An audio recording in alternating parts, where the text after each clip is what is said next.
Hello, and welcome to the webinar, Making Yourself Marketable for Clinical Psychology Doctoral Programs as a Minority Applicant. My name is Dr. Courtney Ray, and I am the president of the Society for Black Neuropsychology. We are happy to be able to present this webinar in conjunction with our friends at ANST. That's the Association for Neuropsychology Students and Trainees, as well as AACN, the American Academy of Clinical Neuropsychology.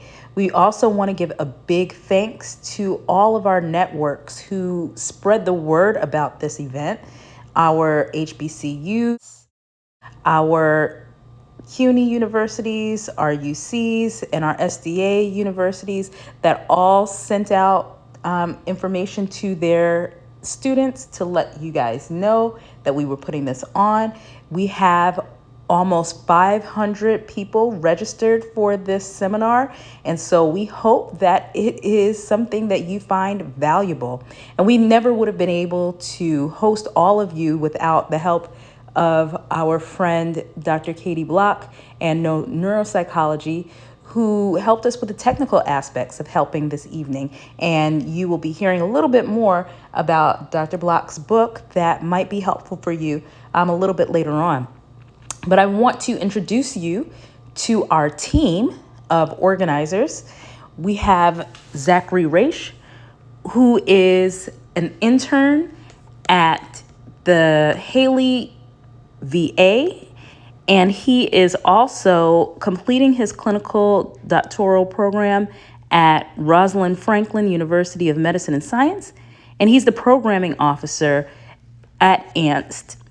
Also representing ANST is Jasmine Dixon.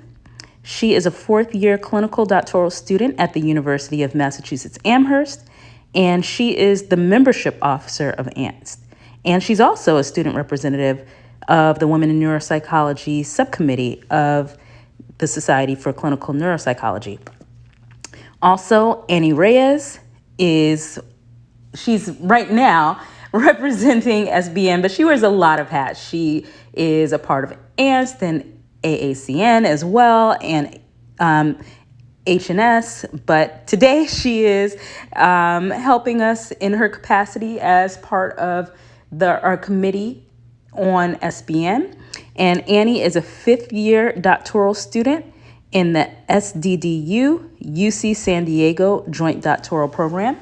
And last but not least, our moderator for this evening is our treasurer and social media director, Will McBride. And Dr. McBride is a fellow at UVA, and he will be doing the moderation for this evening's webinar.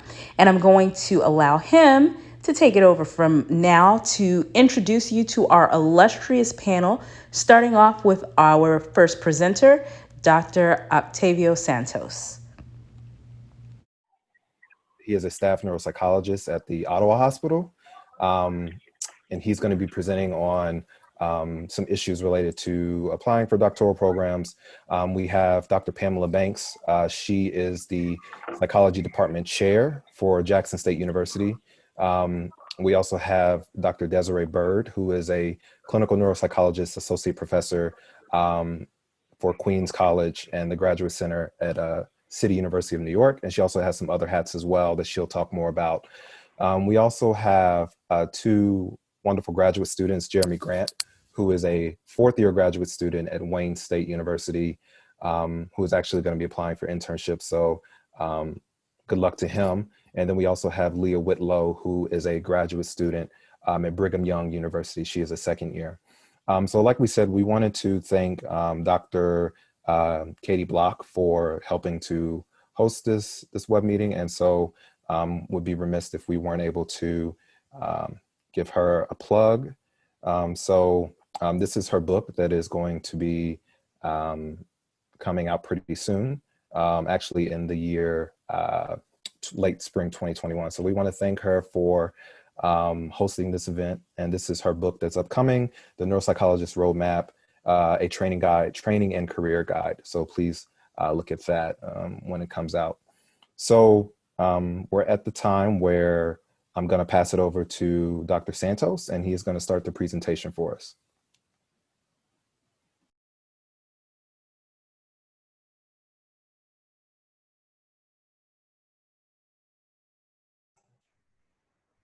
Hello.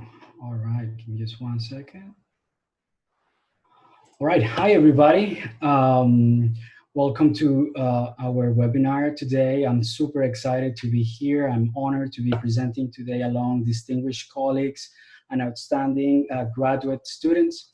I am thrilled to be given this opportunity, given my passion for training and mentorship, as well as diversity issues. Today, I will... Can everybody hear me okay? Is everything fine?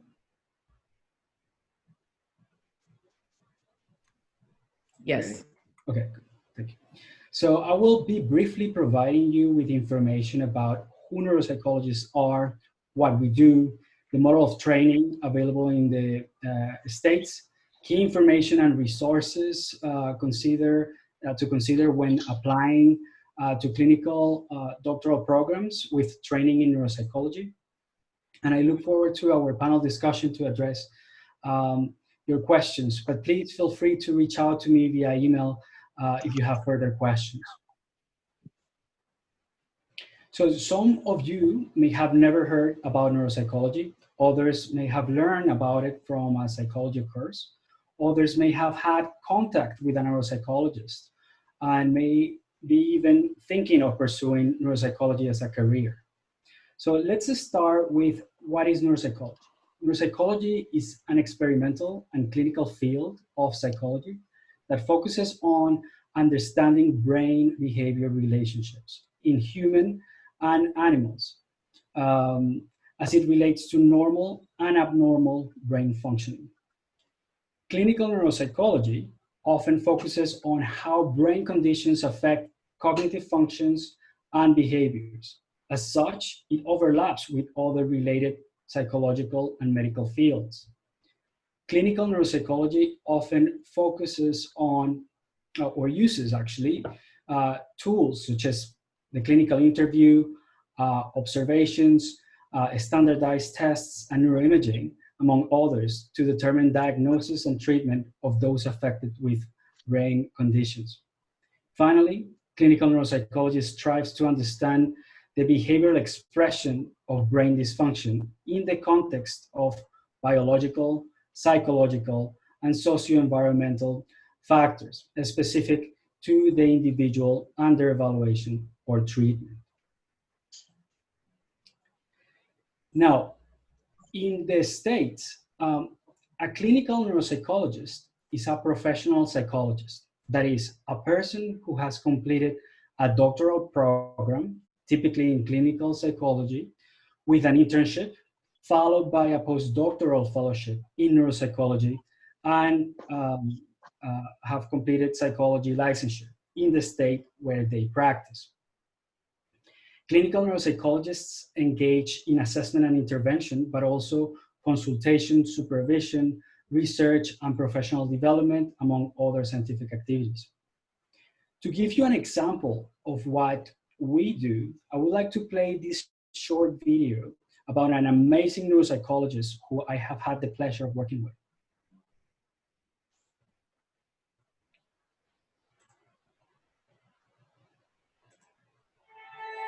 How long's it been going on? It started right before the stroke. Clyde Armstrong, and the speech was a little slurred, needs a new heart. The mental part is worse since the stroke. Doctors Tony Stringer and John Akanga will perform a series of low-tech, highly accurate tests. Because you are a candidate for a heart transplant, it's really important that we get a good sense of what your cognitive function is like. All right, keep your eye on my nose. With your free hand, just point to the finger that moves. Each seemingly simple test presents challenges. Be quiet. And provides necessary insight and information to these neuropsychologists. Our job, is to look at performance, on various tasks, and to use the information that we get to diagnose whether or not there's a brain disorder present, where in the brain that disorder is present, and then how that affects a person's everyday functioning. With only 5,000 neuropsychologists in the country, Dr. Stringer has the distinction of being a first. I am the first African-American to achieve board certification in the field of neuropsychology. I also subsequently became president of the certifying board, so I'm the first African-American to lead the American Board of Clinical Neuropsychology. You want to try and do this one? decades into his career, he is mentoring another first, Dr. Jean Ekanga. Correct.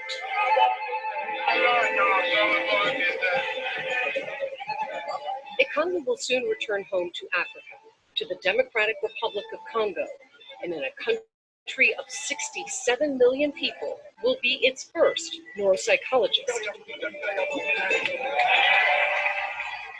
Congo is a country which has not yet seen peace.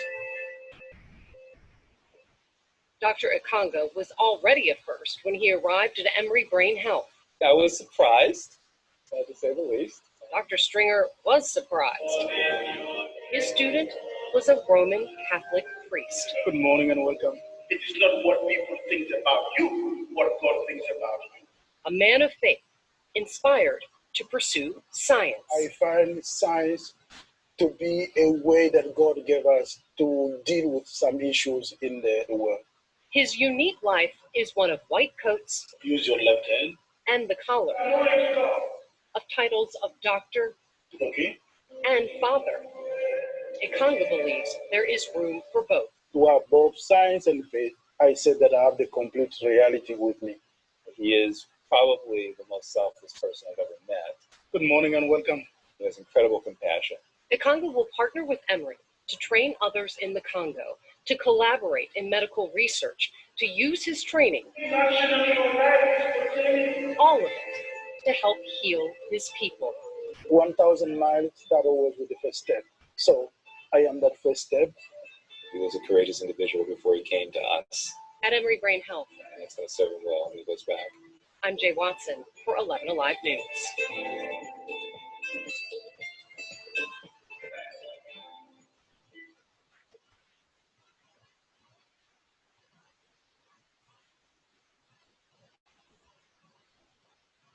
All right, I hope you guys got as inspired as I got when I watched that video. It's really, really incredible. Now, in practice, neuropsychologists work in clinical settings, such as medical or rehabilitation hospitals, where they are often involved in assessing or treating patients with cognitive problems, doing traditional paper and pencil assessments, but also assisting neurosurgeons during tumor resections in which patients are awake while their cognition is being tested to reduce the likelihood of post-surgical deficits. Neuropsychologists also tend to work in research settings, such as universities or research labs or institutes. They also work in forensic settings or industry, often as clinical trial consultants for medications that may affect cognition or may be called into the legal process in order to help in reaching a final decision.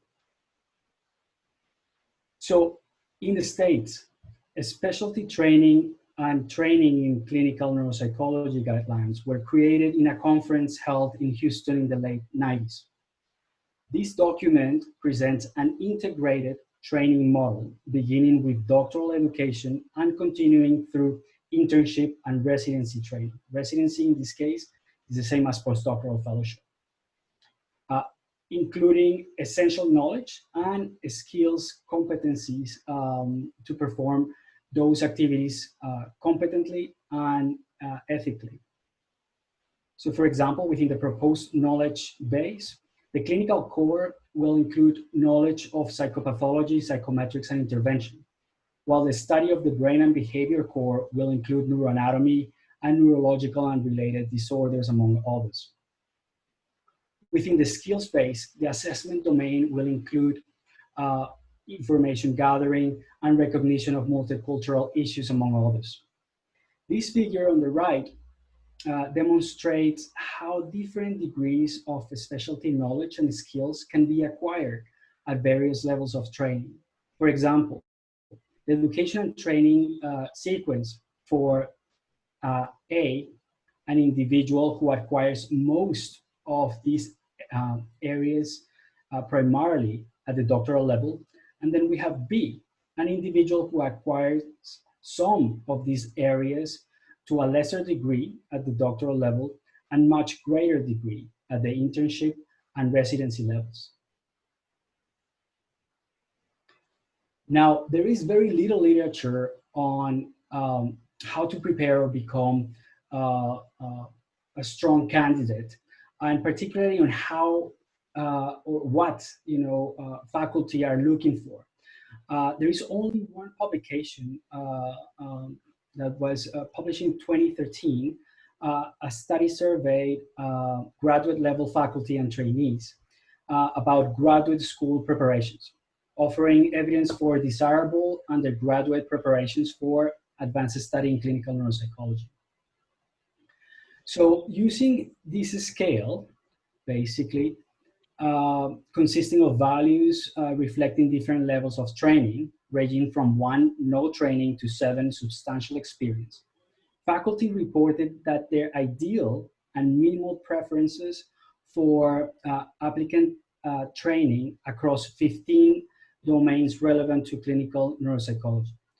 Among those 15, faculty reported strong preferences for applicants to have advanced training in experimental research methods, statistics, quantitative methodologies, and assessment.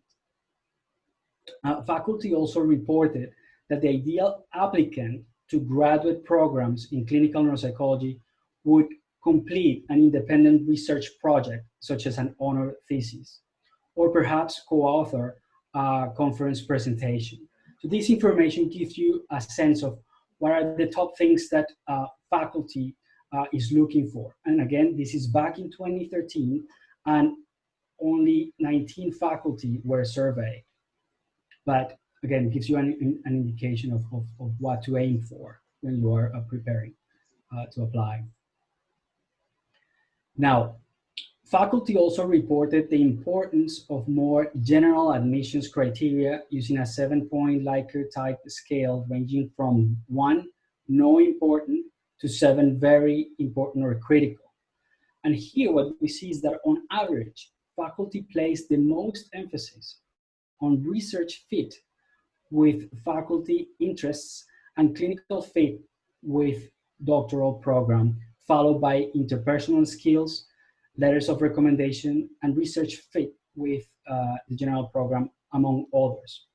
Something to see here is that the GPA in this list came out 7, and the GRE didn't even make it into the top 8. Now, something that unfortunately is not very much discussed is that the fact of a student debt. We know that we have a student debt crisis.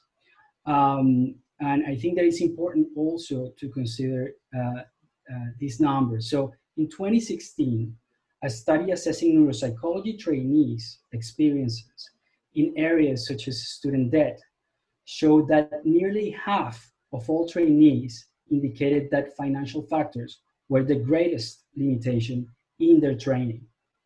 And something to consider here is that especially Psyd trainees had significantly higher debt loans than PhD trainees, with 76% of Psyd students having greater than $100,000 in debt.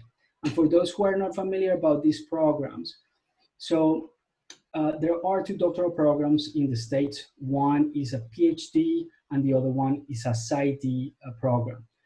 The PhD is more research oriented. The Psyd is more clinically oriented.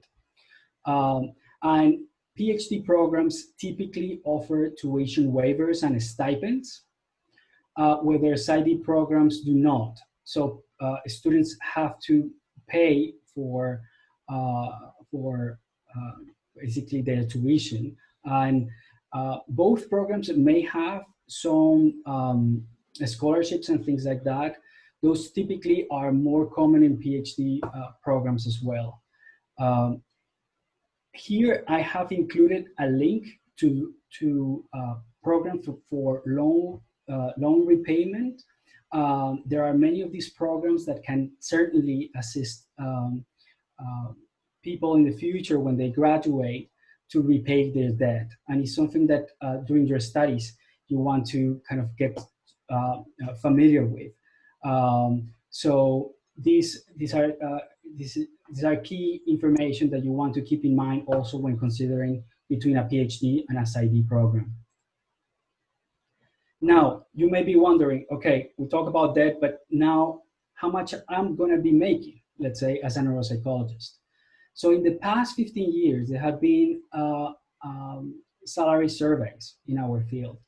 So what we see is that from 2005 to 2015, the salaries in neuropsychology have been increasing among actually, and for all the brackets of years of clinical practice. That is actually very good news. Here from the 2015 survey, you can see that an average, an early career neuropsychologist, the average salary would be about 100,000. Obviously, there are different percentiles. Some people might be making more or less, but this gives you kind of an idea of salaries for an entry-level neuropsychologist. Okay, one of the things that is also my understanding is that salaries in professional psychology are the highest for neuropsychologists among the other psychologists in our field. Now, what I want to tell you is that there are plenty of resources that can support your application to answer questions and things like that. There are national organizations, but there are also more specific organizations such as the Society for Black Neuropsychology and Hispanic Neuropsychological Society, depending on your specific interests. Back in 2016, part of the Relevance 2050, the Relevance 2050 is an initiative within the American Academy of Clinical Neuropsychology to make sure that we stay relevant. And this is because our demographics is changing dramatically. So we need to update not only our tools, but also to increase the representation of neuropsychologists that actually look like the population that we serve. So we created the Student Pipeline Subcommittee. And as you can see, some of these students, actually at that time I was an intern, and we had early careers. Some of them continue to be with us. Some of the future doctoral applicants are already doctoral students. So please reach out to us. We have a very active group and are constantly receiving people who are interested in working with us. Our purpose is to increase mentorship and recruitment of underrepresented individuals and promote early education on the Houston conference, as I showed you, and board certification, which we are not going to have much time to talk about, but this is the last stage, basically, when you have finished all your training and you are even licensed. Point out that there are also specific mentorship programs. So these organizations have a specific program, even actually for ethnic minority students. So here I have included the name and emails of the chairs. So feel free to email them, ask them questions, and obviously take advantage of the program. It's good for any trainee or student, undergrad, doctoral, intern, postdoc, etc. Now, it is very important, from my opinion, to have a goal and to have a plan and to move towards your goal.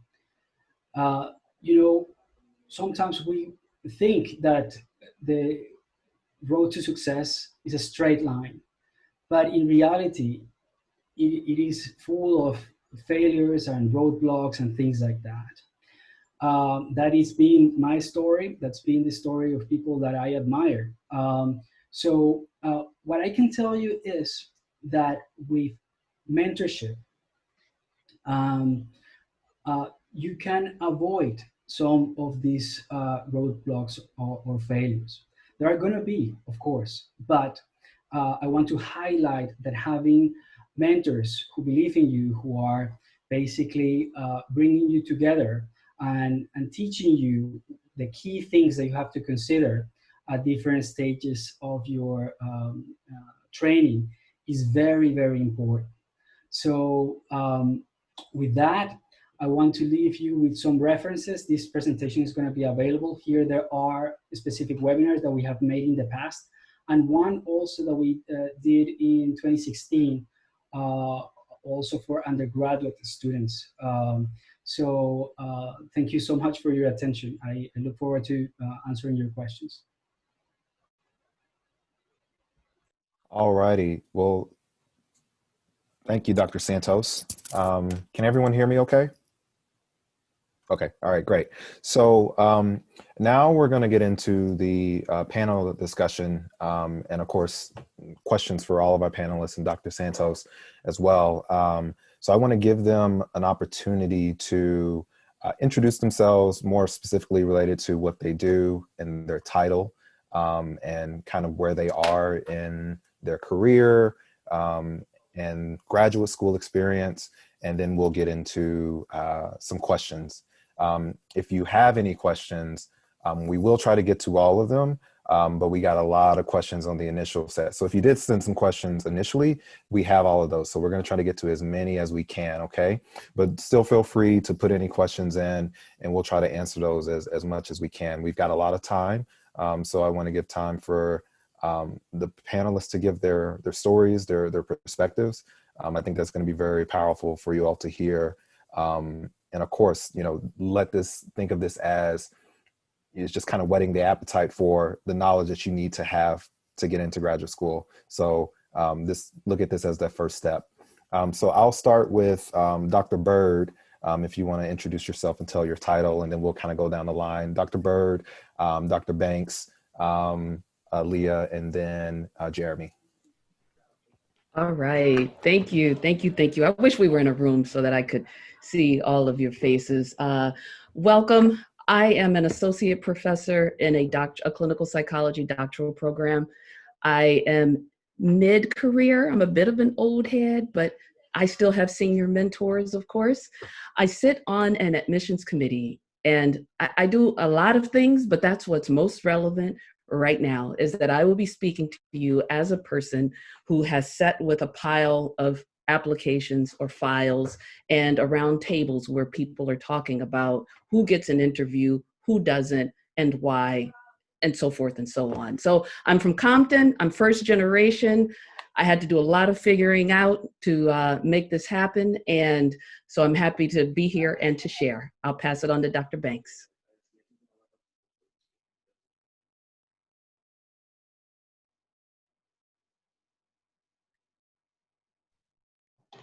Okay, now I'm ready. Good afternoon, everyone. I am very appreciative for this opportunity to visit and chat with you all tonight in some parts of the country, I guess. I am a licensed clinical psychologist. I'm the department head at Jackson State University and HBCU in Jackson, Mississippi. I'm one of the founding faculty members of our PhD clinical psychology program. We're one of 2 HBCUs in the country with an APA accredited clinical psych program, the other program being HU. My husband finished school at HU, so that's a great place. I have been here at Jackson State for a very long time, so I'm near the end of my career. I started at Jackson State in 1988, so I'm beyond 30 years of being a professor in psychology. I've taught assessment courses, psychotherapy. I always do clinical supervision for our in-house clinic.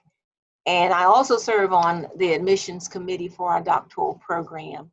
And I'm very pleased to, and sometime this evening, to share with you some of the things we're looking for students, how to really market yourself so that you are a good fit for a a clinical psychology program. The first thing I want to say, and then I'll let someone else talk, is good students get rejected from programs. Very high GPAs, sometimes some clinical experience, sometimes research experience, but it was not a good fit. So I think in the slide presentation, we see goodness of fit. Do not be discouraged though. Don't think that you are ill-prepared or not doctoral material. You perhaps are, but you should know that you have to make some very wise decisions and some mature decisions, because you can't just go to the big fine cities, you know. You have to give some thought to some other remote places that would provide you with the experience that you need so that you can fulfill your goals. So it does require some synthesis of information, gathering of information, and determining, is this what you want to do and how bad you want to do it. Okay. I'll stop. Next person.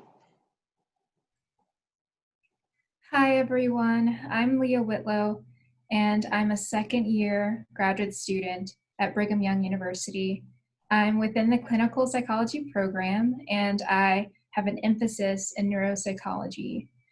I'm originally from Alabama, actually, and I entered my PhD program with a master's in science. So my route to a PhD program was not as straight. I actually had a very little knowledge of the field of neuropsychology. So I originally, I received my bachelor's from Vanderbilt University, and I was studying neuroscience and English literature. And I realized that I had an interest to learn more about psychology and how that could blend with neuroscience. And that led to me getting my master's in psychology. And within that program, I had a great mentor who actually said that, you know, what you want to do actually sounds a lot like clinical neuropsychology. And so that's when I started to pave my route to a PhD program. And I would like to say that in selecting my PhD program, I largely factored in my research interest. I'm very interested in traumatic brain injury, and that's what brought me to Brigham Young University. I want you guys to keep that in mind as we answer your questions about how do you apply to programs, and Dr. Banks mentioned that good fit. So you really want to make sure that the program of interest has some faculty that you feel will be great mentors for furthering your research goals and your clinical aspirations. And Jeremy, I'll lead it to you. Yeah, thanks so much. This is really, really exciting. Really happy to meet all of you. My name is Jeremy. I'm a fifth-year graduate student in the clinical psychology program at Wayne State University in Detroit in the clinical neuropsychology track. And I am applying for internships this year, and I have been reflecting a lot on my time applying to grad school and how difficult that process was. So I'm really happy to be here. And I'm hoping that I can speak to you with some expertise on at least 2 or 3 areas. Also very similar to Leah. I did a gap year and did a terminal master's degree in neuroscience. I was also a biology major in undergrad. So if any of you were not, the traditional psychology major, I hope I can speak to that as well. And also I'm Canadian. I'm originally from Ottawa, Ontario, Canada. So if any of you are international students and are thinking about coming to the US for training or going to Canada for training, I can hopefully speak to that a little bit as well. And as has already been emphasized already, do not be discouraged. I truly believe that if I could make it to where I am today, knowing where I've been, you also can make it. There's a program out there for you. And there are so many more resources available to you now than even 5 years ago when I was applying. So really excited for this. All right, well, thank you, everyone. So the first question of trying to think of how to start very broad and then work our way down to some specifics. Dr. Banks, you mentioned it a little bit, and Dr. Byrd as well, the fit. We hear this word tossed around a lot. And can you all break that down in maybe 2 to 3 sentences, or a way to help us understand what is this fit and how do we know it's there? from a student perspective and from, you know, an interviewer perspective? And for the graduate students, how did you know that you were found the right fit for your program? Whoever wants to take it first, please. When I think of fit, I think of students having done their homework and investigated what a given program has to offer, who the faculty members are, what are they doing, and match it with your particular interests, your particular goals, match it with what you have a passion for doing. Matching in terms of will this provide me with the degree of competency that I will need as a practicing psychologist. And talking with other people helps you to know if it's a good fit, knowing that they are always wonderful, unique personalities that you have to adjust to and fit in with. And again, not to be discouraged, because you very well may find someone who is almost incompatible with you, and you think, do I go home now? No. You stand and you grow. You adjust. You seek out that I really want this, and these 5-6 years are well worth my sacrificing, my adjusting for some 30 to 40 years of professional status and making a contribution. I bring up the word again, maturity, because it takes a mature mind to kind of think about that. And you're looking 5 and 10 years out. You're not looking just at the here and now. You're looking beyond the immediate experience, because you have purposed in your heart, this is something I love to do, this is something I want to do, and I will succeed. If I could follow up, so much wisdom. Thank you, Dr. Banks. So that fit is about alignment, right? If you want to study people who look like you, and if you're looking at a program in, let's say, Idaho, and there are not a lot of people who look like you in Idaho, that's not a good fit, right? So alignment with what excites you. Is it working with babies? Is it working with geriatrics? Well, you have to make sure the programs that you're applying to offer access to those populations. The second type of fit that's relevant right here, right now, is your fit with the city in terms of your cultural experiences, who you are, what keeps you grounded, and can you get some of that in a certain place. So I had an opportunity to study in a state in middle America. Again, I'm from Southern California, and I visited on internship, and I realized, wow, the program is great, but I'm not sure this city is a good fit for me. I didn't know who would braid my hair, where I'd go to church, things like that. So there's that fit as well. I'll pass it to the next person.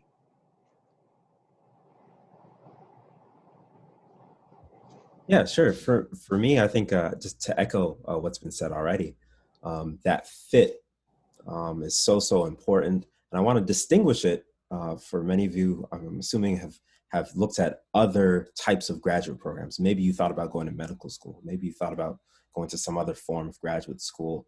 And in many other forms of graduate school, you get accepted by a program. And that's somewhat true in clinical psychology as well, but more specifically, you get accepted by a faculty member. And so you really need to read up, as Dr. Banks said, and do your homework about what a faculty member's research program is. And by research program, I don't just mean what's a study that they publish, but what is the theme in their research studies that they've done? What kinds of questions are they looking at? Particularly, what kinds of populations are they working with? So we've heard about TBI, traumatic brain injury, very popular in the neuropsychology field. Or it might be what methods they use. Does this researcher use neuroimaging, and does that excite you? Or do they use just neuropsychological assessment tools? What kinds of methods do they use? And they might work with multiple populations.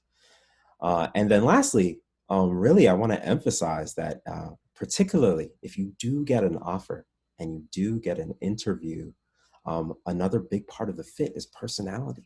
And as been mentioned, maturity. Can you work well with others? Can you face difficulties and persist and show perseverance? Those kinds of personality qualities are hard to grasp from just your application materials. And that's a lot of what they're looking for on an interview. Yeah, I think that was a great addition to all the advice that you guys have already received. I think to summarize and maybe add a little bit more is that there are effectively 2 stages to which you're assessing your goodness of fit. So there's the stage where you're trying to find schools to apply to. And then there's hopefully that stage where you receive your interviews and you are physically going to these universities. You're meeting your possible PIs. You're getting to know all of the faculty members that you're going to be interacting with for the next 5 years of your career. So in that first stage, you really want to assess, like Dr. Byrd was saying, what are some cities that I feel comfortable and safe for the next 5 years? That's one factor. And then you want to factor in, especially if you're applying to a PhD program, what are my research interests? You want to get into those specifics, like Jeremy was saying. Not only do I want to study, for instance, traumatic brain injury, but I want to study it via neuroimaging methods. I want to use EEG. Just be very specific and selective, because there are so many programs out there, right? And it's really hard to narrow down which ones you should apply to. Well, that first stage is really assessing, what do you want out of your experience? What will be beneficial to you for your career? Once you have that list and hopefully you get those interviews, then you're actually going to turn back into what Jeremy was saying.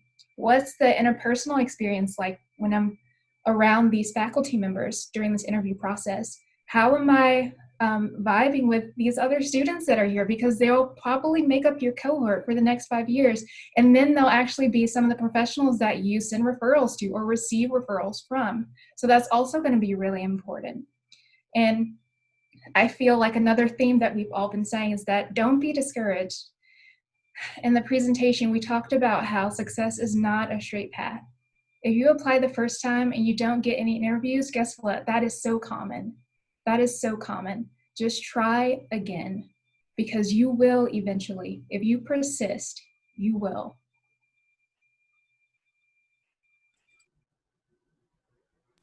Dr. Santos, were you going to say something? I just want to emphasize that, I didn't want to go over the 20 minutes for my presentation, but I want to tell you a little bit of a personal story. I actually, echo what Jeremy said, that if he was able to make it, if I was able to make it, so you can. So I am originally from Colombia. I actually did my training in the States. So I immigrated and I had very little English proficiency. So I had to take some time to first improve my English. I gained also experience in research, save some money. And I actually came from Colombia knowing already that I wanted to become a neuropsychologist in the States. And I did my research. I knew that that's the training model that I wanted. I worked for 5 years. And I was in a neuropsych laboratory, so I thought that I had done everything right until that point. And I can tell you that at that time, I applied to 12 programs, which was the average at the time. And I was offered 2 interviews, and I was waitlisted at 1. And I didn't make it. And at that time, I was devastated. My whole family was back in Colombia. That was the only reason why I was in the States. So it really actually made me question, is this really for me? Is this really what my career, is this telling me that I should actually shift gears and do something else? And you know what? I actually, dust myself off and I actually said, let's try it again. And I never, well, you will never hear this number, but I applied to 46 psych programs. You will never hear that from anybody else. And hopefully I don't want to hear it from anybody else, because I want people to have good mentorship. You shouldn't actually do what I did. But just to tell you the story, I basically got 16 interviews, and then I was accepted into 5 programs. So I had actually an opportunity to pick up the program at the time. I can tell you that some people actually find what they want to do early on. They think, for example, I want to study TBI using neuroimaging and all that stuff. That's not everybody's case. Like, for example, some people can think like, I like neuropsychology broadly. I may be more interested in some areas, but I'm not sure exactly what I want at this point. But I like to work with adults, and I have experiences in my background that match also what the program is gonna, the mentor that I'm gonna work with is offering, and I think that I can, that can advance my career. When it comes to deciding what was the program to pursue, I actually had to turn down an amazing faculty member, because she was in a major city, and I had lived in New York City. I knew how expensive it was. So I chose actually another program in Milwaukee, actually, where the cost of living was lower. My mentor was very open to help me support, my interests and all that. So, and I actually graduated with any debt. So those are things that I want you all guys to think about. And going back to the 46 programs, look, if you have good mentorship, if you have people who are supporting you and telling you what kinds of things to do to get there, you will get there easier, or basically in less time. You won't make as many mistakes and things like that. So that's why we're doing this webinar, to talk about these things and for you to reach out to us, and look for mentorship. Well, thank you all for answering those questions for us. I want to follow up and maybe try to group some questions together because I think they can all kind of relate. Going for a master's program before entering a PhD doctoral program, are there pros and cons to that? What do you see in terms of the applicants? And, are the applicants stronger who come from undergraduate degrees or straight from undergrad and go in, or is there benefits to both ways?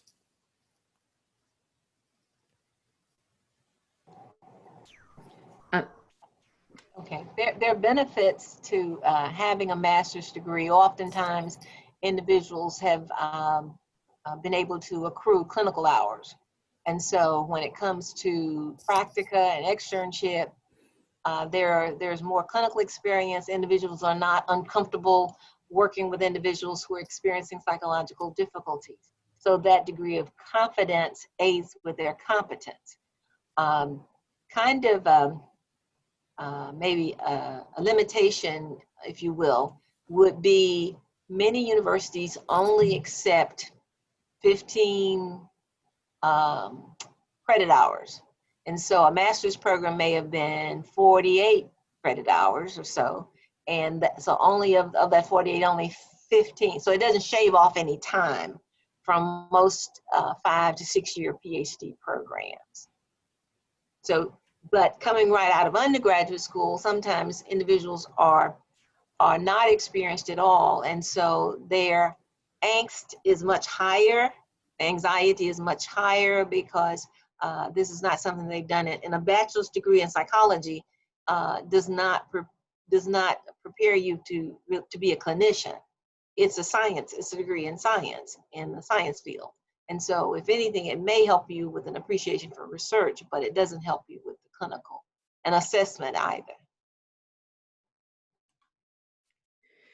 In my experience on an admissions committee, more and more students are coming in with the master's. And I think the advantage there is that some students, some of us don't figure out what a PhD program is and what it takes to get in until we're almost ready to graduate. And then it's like, oops, uh-oh, I didn't do that well. I thought it was just going to be good to see Jeremy saying, see, right here, right? Willie, hello.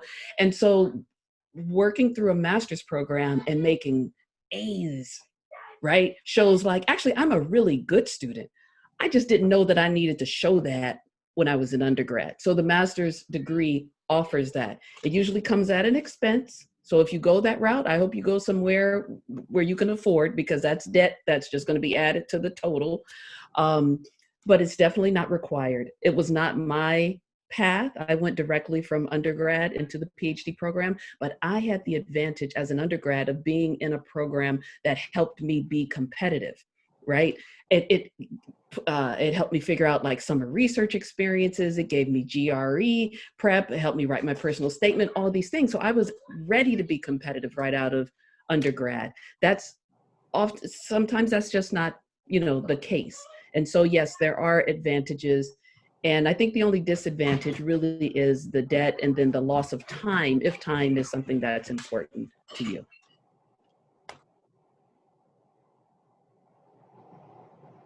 And Jeremy and Leah, you all both said that you came in with a master's.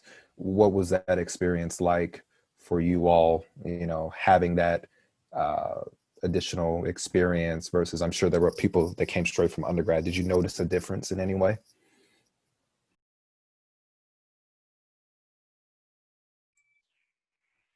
I can start it off. So I personally noticed a difference in just my comfort level when it came to the basic core courses of your first year, because I had taken those courses already.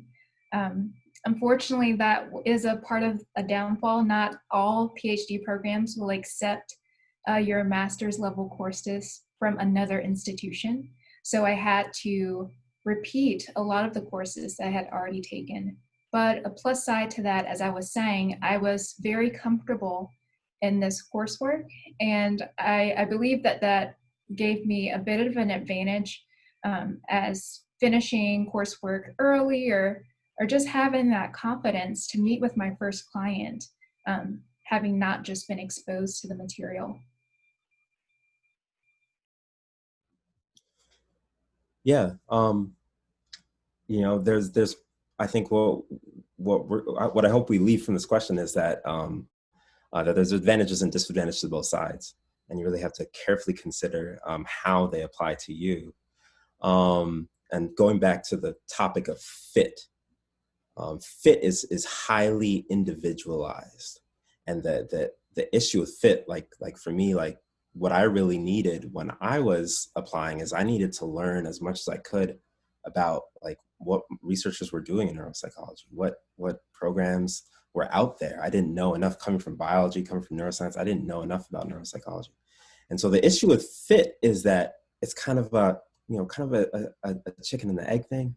It's kind of like, if you've heard that saying, like you need experience to get a job and you need a job to get experience, that kind of thing. So it's like it's not, I cannot simply answer say it's better for you to do a master's degree or better for you to do an undergraduate degree. It really depends on your experiences and how you've been guided, and who are your mentors and who's giving you advice on what you've been exposed to. In my personal experience, the advantages of getting a master's thesis for me was that it gave more time to explore, what research was, and like particularly research in neuropsychology, so I could determine my fit. I have students in my cohort right now, they knew sophomore year, they knew junior year, right? I have there's a student a year ahead of me who just opened up a private practice. Her mom is a clinical psychologist, you know what I'm saying? She knew from freshman year where she was going. I figured that I discovered clinical neuropsychology, my senior year, so very, very different experiences. Another advantage is just, the debt and the time is another major consideration. For me, I was lucky enough to do a master's degree without incurring any more debt. So that's a very highly individualized thing.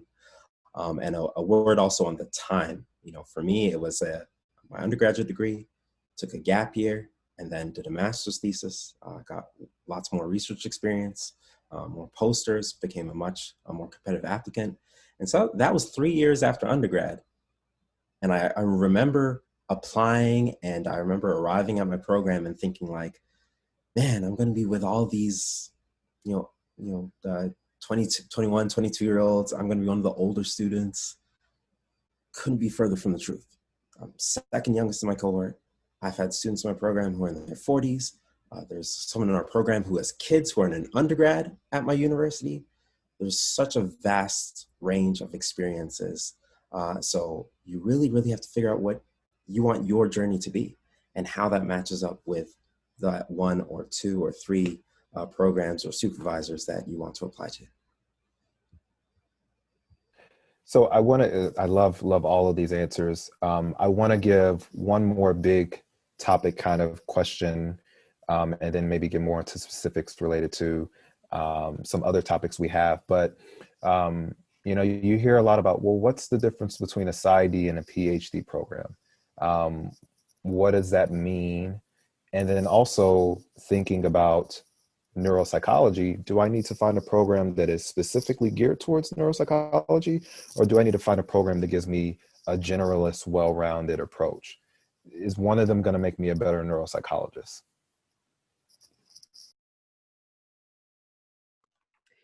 I'll take that one. I think that if you are already certain, and that you don't have to be, some of us are, I was. So if you're certain that it's definitely neuropsychology that you want to do, then yes, you want to go to a program that offers that specialization, because that will make you more competitive for internships that are neuropsychology focused, which makes you more competitive for fellowships. And when you apply for board certification, you can check all the boxes. Yes, I took this class, I had this experience, and so forth. So again, if you're already certain, then it is better to go to a program that offers that specialization, because you'll get classes on neuroanatomy, neuropharmacology, which aren't necessarily a part of the generalist approach.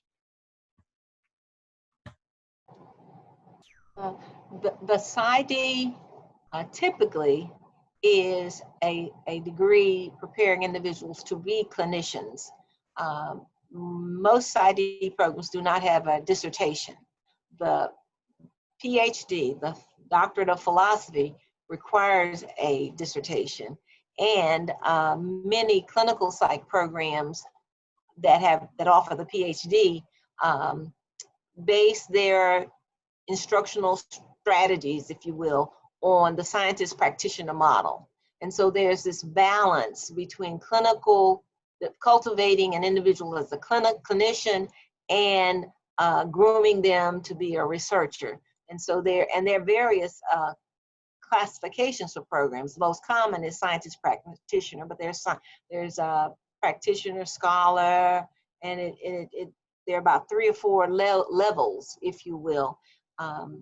The Psyd, once upon a time, Psyds were not being offered internships. Now, because they are so well equipped clinically, they are right in the mix with other clinical psychologists or psychology students for getting an offer and a placement at an internship.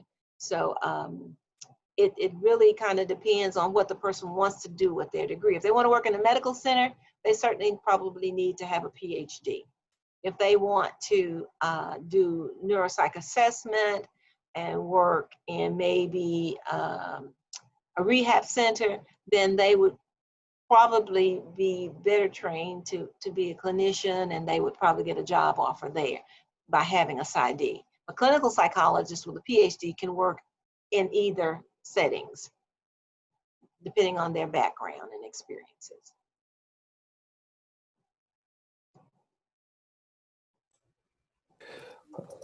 All right. Well, oh, Dr. Santos, were you going to say something? Quick. One of the things also is that when you're applying for a PhD, you're applying to work with a faculty member, and again, applies the goodness of it that we have discussed. For Psyd programs, you know, they have larger cohorts, and basically they take in more students, and you are not necessarily applying to one faculty member, so you're applying to the program. And again, as I mentioned, the PhDs typically offer a stipend and tuition waivers, whereas Psyds are mostly for profit, and you have to pay tuition. Thank you. That is a very good clarifying point. Okay, so I think, give time for some of the broad kind of clinical program issues, but let's get into some specifics about diversity and minority status and things like that. Thinking about where a lot of these students are, they're thinking about applying, the next cycle or the cycle after that, how those pesky essays that students have to write, how much do I let my show my true self in a way, in terms of talking about my minority status? That's some of the questions that I see is, well, how much should I share, and is it just basically just being a good writer, or does that matter, that minority status or that variable? Ooh, we're talking about 2020. So it matters a whole lot right now. I am a proponent of people telling a good story about themselves. When I read an applicant's personal statement, I expect to walk away getting something different than when I pick up their CV, right? We already have the CV. I know those bullet point pieces. I want to know, why are you on fire for psychology or neuropsychology? Why have you decided to give 6 to 7, 8 years of your life post your undergrad to this effort? And so it is very important, again, especially now, to weave that in a way that's appropriate. For some of you, your ethnic minority status is not a big deal. You're more interested in just looking at traumatic brain injury. So it depends on what your story is and where your interests lie. But I will tell you, many programs, we haven't even talked about GRE, and I love that because so many programs have taken the GRE off of their requirement. This is like the first time ever. So personal statements will need to be polished, right? I think that articulating your positionality is important. And if a program passes you over because of that, you'll never know, but fine, then maybe that wasn't a good fit for you. So I am a proponent of being transparent, but being super, super polished. So you want to have 3, 4, 5 people in your mentorship village read over your personal statement. That's my piece on it, Willie. I had to get finger snaps for that. Yeah. I think that you're certainly to write well, a statement that you're marketing yourself.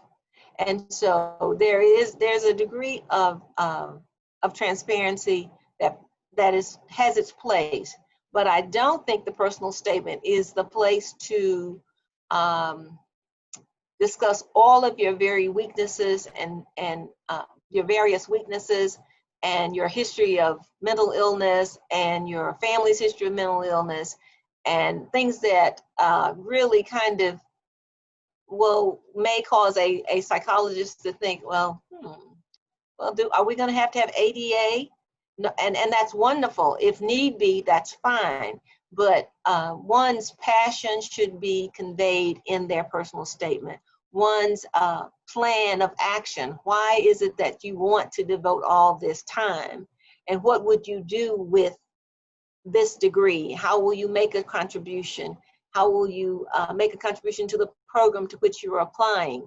And obviously the program's contribution to you in meeting your goals. So you're making statements to show that you have interest in that program and that you are the kind of person they want and that will work, that they can see you getting through their program. If they think that you're not going to be able to make it because of numerous deficiencies, then they probably aren't going to rate your application very high. So we never tell people, I would never tell you to not be honest, but I think you have to be selective in the kind of information that you present. So you're really just trying to show up your strengths and how you're the best choice for an offer.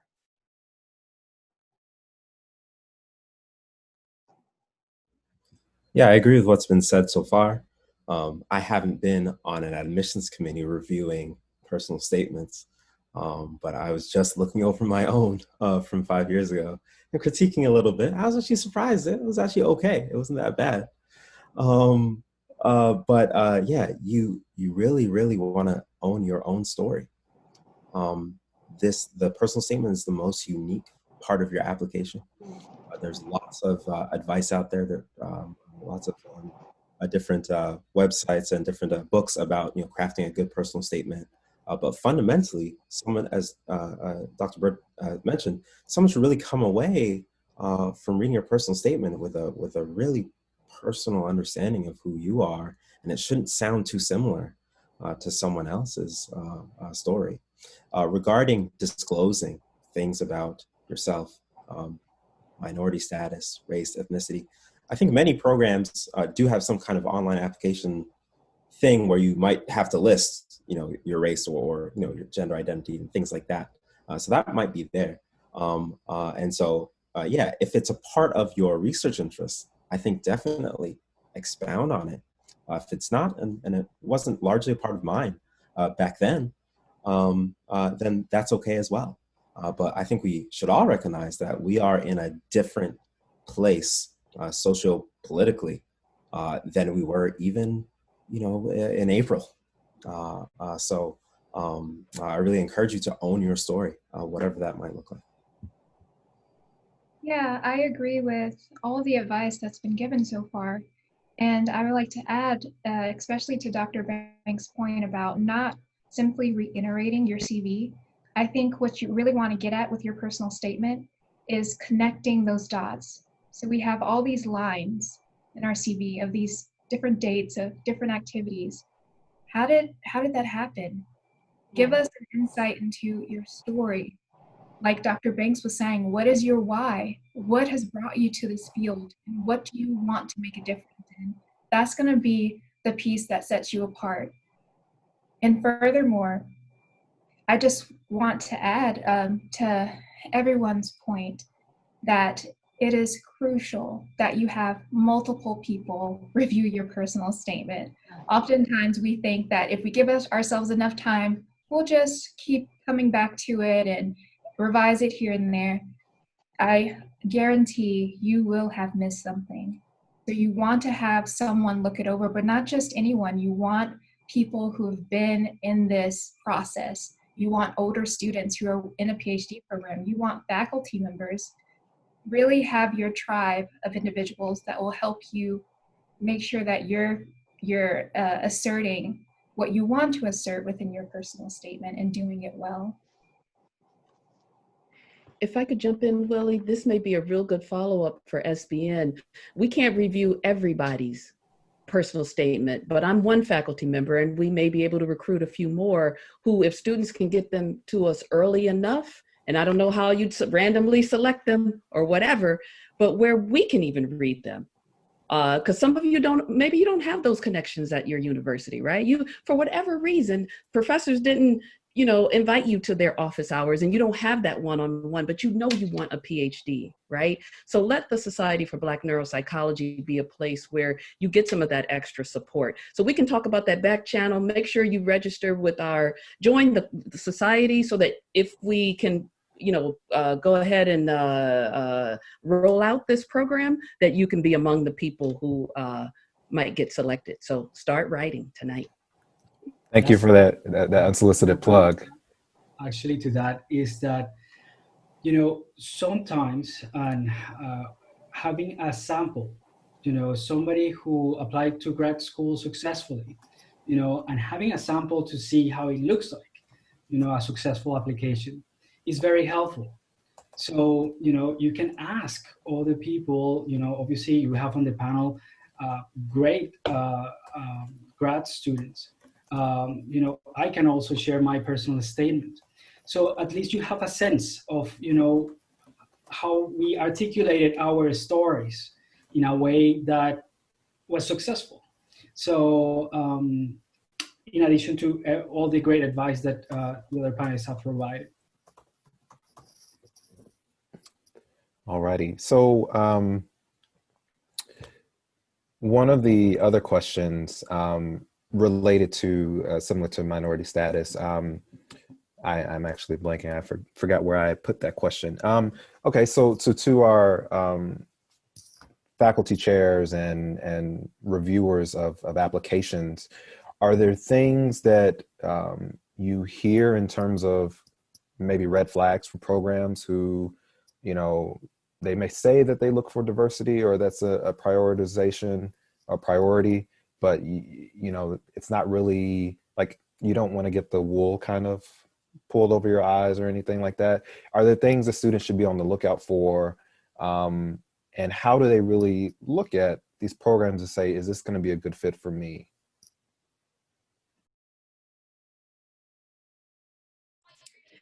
That's a good one. And it's not easy because places, especially programs with money, can jazz up a diversity page, right? With the two people who aren't white. So I think that getting in touch with current students that are enrolled in that program, looking at the social, any kind of social justice involvement that a program might be involved in. Speaking directly with family, I've had somebody email me already, an undergraduate student who's interested in studying at Queens, and she said, I am African American and I'm looking to come to a program where the culture for diversity is real and wide and celebrated. And so she was very direct. I thought, whoa, this is my first time I've seen a student ask like that. So it's not easy. Asking around of your mentors, if you have them, like, what have you heard about, you know, the climate at these different programs? And then if you are able to get an interview, see what it feels like, right? Bring up those issues when you're being, when you're going to your, because when you go for an interview, you usually meet with 2, 3, 4 faculty members and 1 or 2 students or student groups. Bring up diversity issues there, like what are do minority students feel a lot of microaggressions in this program? What if I want to study an international sample? Is that something that's kind of celebrated or accepted here? So there are ways that you're never 100%, but those are some of the ways I can think of offhand. I agree. In terms of, you know, to our graduate students who are here now, you know, what is your experience like as a minority student in the programs that you all are in? Yeah. You know, having gone to primarily, you know, predominantly white institutions, I've become used to, you know, being one of the few Black faces in the room, particularly, you know, even more so, I would say, in Canada than here in the US. And so to be straight up, something that sold me on the program that I'm in now was I came for interview weekend and immediately I saw 2 Black students and I was like, thanks. I don't have to be the first. I don't have to be the trailblazer. There was a student ahead of me who had graduated and is now a professor who had already blazed the trail for me. And so that was a huge selling point to me. And at the time I applied, I could not fathom sitting in a virtual room of 150 you know, students, postbacks and undergraduates interested in clinical psychology and are people of color. That's just not something I saw. So there are people out there who value you, and we desperately need you. And so it's just a matter of coming to these events and finding out where those places are. Yeah, I agree with all of Jeremy's points. And I really want to commend the person who wrote that question and is thinking about that, because oftentimes we can become accustomed to being a part of predominantly white institutions and not thinking about the flip side of that. What would it be like to experience not being in a room where you're the only Black person? For my particular institution, it's predominantly white, and I am the only Black student in my cohort. And you definitely can feel that, particularly in this current climate. So as you start looking at the next cycle, I think having this question in mind is particularly important. And Dr. Byrd made some great points. Use that interview to not only speak with the faculty about the support systems that are available for people of color, but also the students, because the students will give you the raw information about what they've heard from other students of color, or just what those students of color have particularly experienced with certain faculty members. So it's really important that you draw from all of your resources when you're interviewing at an institution. You want to have a full picture of what the program experience could be like for you. So it's really important to get to know those current students. And even students who have graduated from the program, what was their experience like?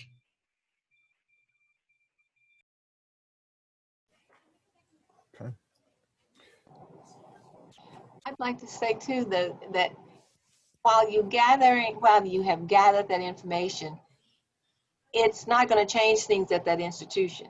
And so you don't want to restrict your opportunities. What you might end up doing is being like first responders. You run toward, or you are pulled toward the disaster as opposed to running away.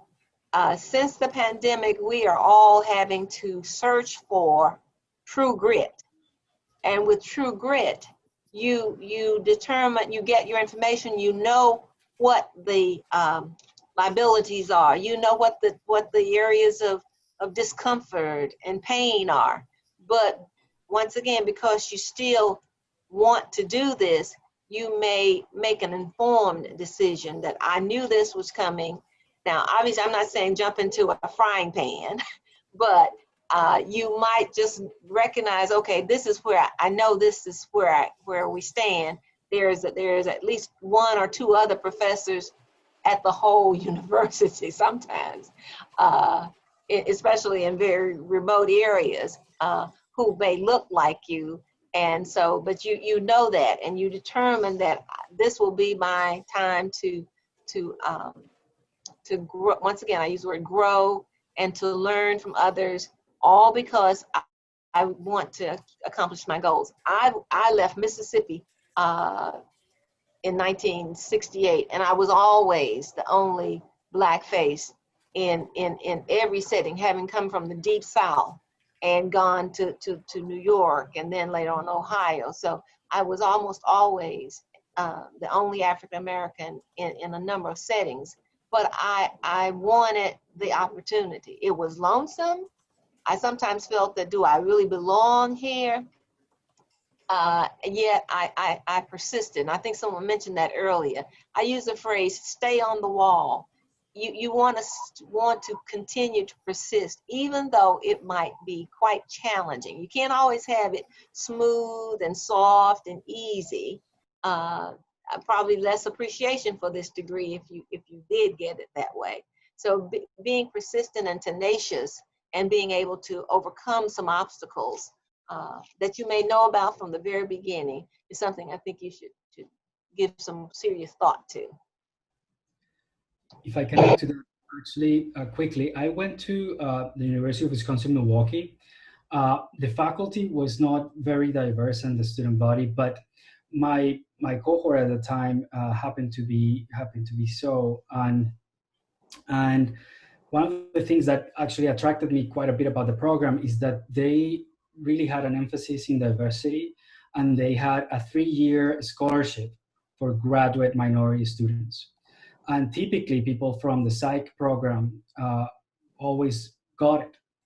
And sure, I did. And it really made a huge difference because at that time, I didn't have to work the 20 hours that you typically work for your stipend, but I had those 20 hours for me to do research and do other things. And I was able to advance, compared to other students. So considering when you're applying what kinds of scholarships and programs are, for all the students, but also for minority underrepresented students, is something to look into. I just wanted to take this opportunity to jump in.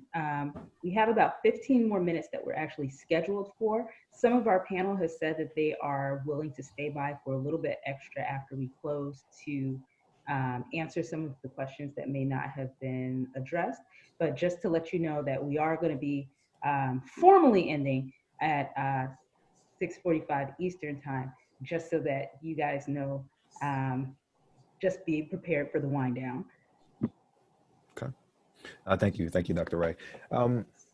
So I guess that kind of answers the question I was going to present. One of the questions that somebody asked was, in terms of mentorship, if I don't see anybody like me, can I still find a good mentor? And throughout, how do I find that commonality with a mentor who's going to be someone that I can have in my corner? How do you define that? How do you find those types of relationships?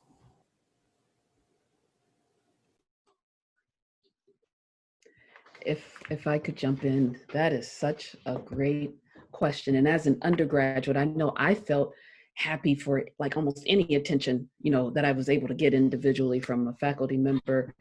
And I did not know how to evaluate mentorship. And I've seen terrible, abusive, pathological mentorship relationships.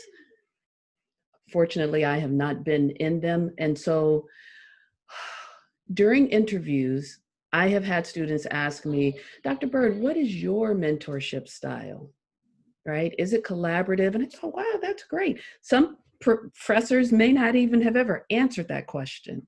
But I strive to be a good mentor, and I feel like I'll be a better mentor. I go to webinars, just like you're at this webinar. I've been on webinars about how to be a better mentor, right? So being explicit, talking to current graduate students so that you learn about what different mentorship experiences can be like. Being aware of what works for you. Maybe you need that mentor who can respond to your emails in a day and who can read your stuff right away. Or maybe you're really independent, and having a mentor like that would feel like a helicopter parent, type of thing. So you have to find out what works for you. What are the different types of mentorship, like relationship models? And then I think inquiring explicitly of the students, of the person that you're thinking of working with, and of that person. Because if you ask somebody that you're thinking about working with, what's your mentorship model like? And they go, what do you mean? How would you ask me that? Okay, X. Right? You got your answer right there. So those are some of the ways that you can begin to figure out what it is you need and how to assess it.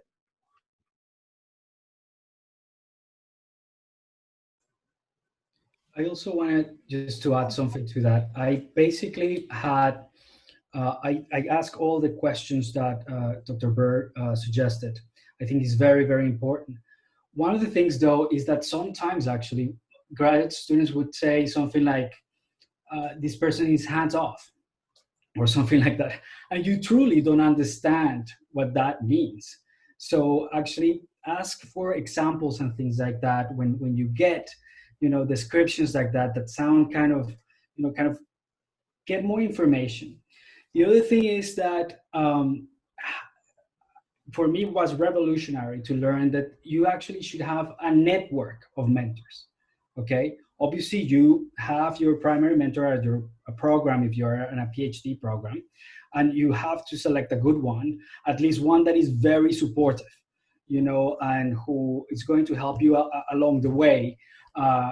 May have a different personality or something like that. I had a very great primary mentor in that sense, but he was doing or his areas of interest were very different from mine. And, in that case, I reached out to the Hispanic Neuropsych Society and to other different groups. And little by little, I was creating that network of mentors. So just, it's also important that you keep that in mind, that it's not going to be only one. Obviously, it's very important for your primary mentor, but at the same time, think that you are going to build a network as you go. Yeah, I think that there are such great points that have been made. And the only addition I would add is during that interview process, as a student, you're coming in with questions as well. And I think an important question that you want to ask your mentor, what are ways in which you've advocated and sponsored your students? Because those are things that you have to keep in mind. You have to have a mentor that is willing to offer you opportunities for growth, not only as far as your coursework or research, but just professional development. You want to make sure that you have a mentor that is invested in their students, and asking for specific examples may help you get at their experience with working with minority students, how they've navigated, but as well overall, just how they treat their students.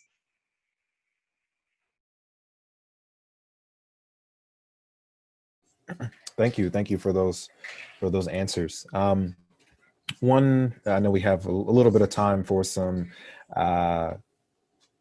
maybe one more broad question, and then maybe a little bit of time for some specifics related to kind of miscellaneous things. Let's say a student doesn't get accepted to any of the programs that they applied to. What would you advise them to do after that? You know, I can just speak quickly about that because that was my experience. You know, one of the things, again, I didn't have at that time the support, that I wish I had. I think that the things that didn't work out for me the first time around is that my letter, one of the letters of recommendations probably wasn't as strong as I wish. Sometimes you cannot even see them unless the person allows you to see them. You know, probably the way that I phrased the personal statement, wasn't the best either. I didn't have many people looking over it and all the stuff that we have discussed so far. So, that's why it's so important that you have people kind of accompanying you through this process and getting very well informed about the programs. Asking also like recent successful grad applicants how the process was and what kinds of difficulties they may have encountered. Once you have all these things together, and obviously, a good GPA and things like that, those things are going to get you to the program. And one of the things that I also remember is, or that you have to keep in mind, is that sometimes it's actually the hardest part is to get in. Once you get in, you can actually continue progressing. Yeah, and Willie, what I would have to say about that, as much as it will hurt your feelings, like you won't even know, programs won't tell you about why you didn't get an interview and why you didn't get in. And so that's when you turn to other people in your mentorship village to say, wow, it could be just that you weren't a good fit, that you want to study boys with ADHD, and the faculty member in that program who studies kids with ADHD wasn't taking any students. And so you could have done everything right, but the timing just wasn't good for that particular faculty member. Or you could have made some flagrant flaws. But you won't know necessarily. So the best thing is to make sure you're committed before you start this, because you might have to go through 2 or 3 application cycles. And when you don't get the reaction, the responses that you anticipate or would hope, then you turn to other people with your package and say, can you help me go through this and maybe help me identify like where I'm weak? And whatever that is, oftentimes it's research if you're going for doctoral programs. So it means hustling to find a job or a volunteer position to get more research experience. That's the currency in this game. And then get your name on some posters, go to some conventions and present. And if you're very fortunate, get your name on a manuscript.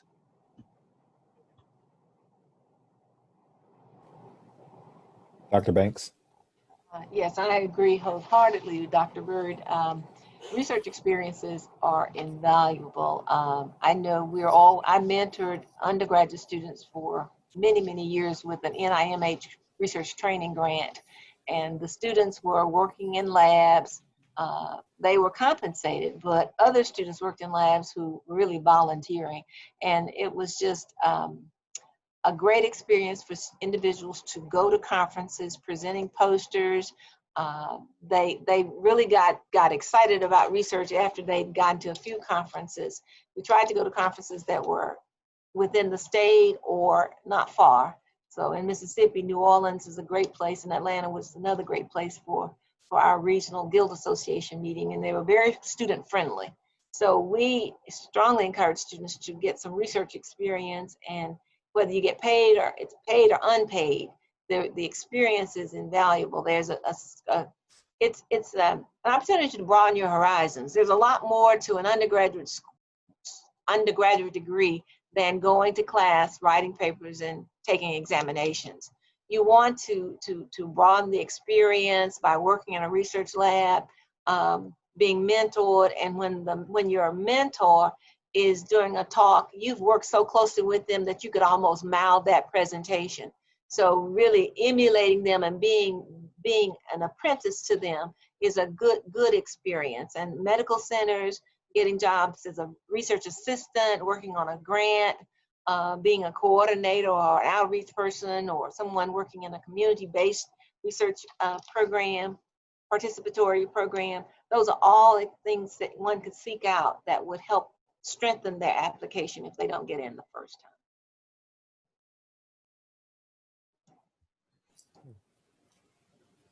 Go ahead, Jeremy. Yeah. I also just want to highlight the many reasons why you might not get accepted offer from a site. I think that there's a tendency to think, oh, I didn't get an offer, I'm not good enough. And quite fundamentally, that may not be true. It may be very, very far from the truth. Just this past year, our lab had one opening, and there was a student that I had worked with already. She had already volunteered at my institution. She was very well connected, for all kinds of reasons, should have been accepted into our lab. And we had an agreement in place to make it happen, but some politics in the department and some funding issues, and we weren't able to offer that student a position. Well, actually, we had two positions in our lab, and we were only able to offer one. It had nothing to do with the student's qualifications. It was just the timing. It was just the fit and at the right time and things like that. So there are so many factors that can go into why you might not get into a program. And so it may not be, you personally. The flip side is also true. You may have made a grave mistake. You may have made a typo. You may have a very low GPA and need to work on that, or may not have enough research experience. If you can get feedback from the admissions department, if they're willing to give that to you, that would be invaluable. And if not, really, really so key to find some good mentors who can be straight up with you and give you some really good feedback. And I should say, last Sunday, one of my mentors was like, I need to be straight up with you. Like, I'm not going to mince any words. Here's a problem with your internship applications. And I was like, yes, that's exactly what I needed to hear. I'm not running from it. So don't run from, don't avoid those kinds of mentors who are willing to be straight up with you.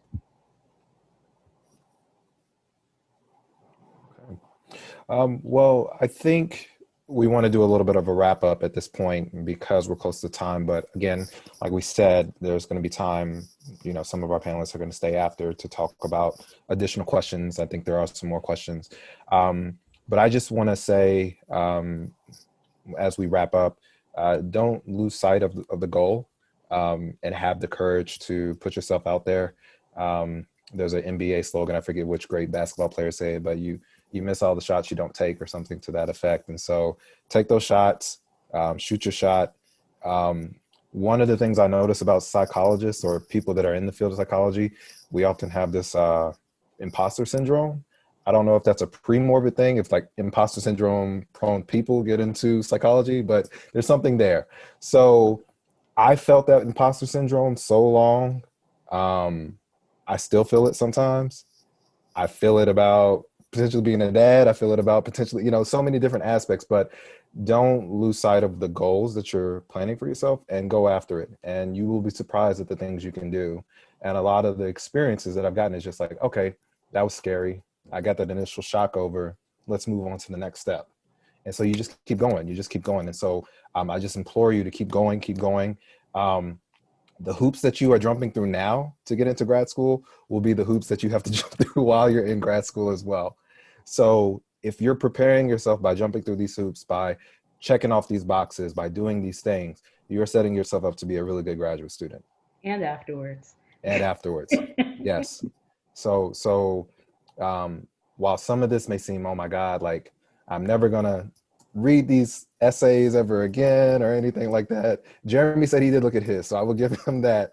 But just be mindful that this is all preparing you for something that could be really beneficial for your life. So one of the last housekeeping things that, let me put my list right here.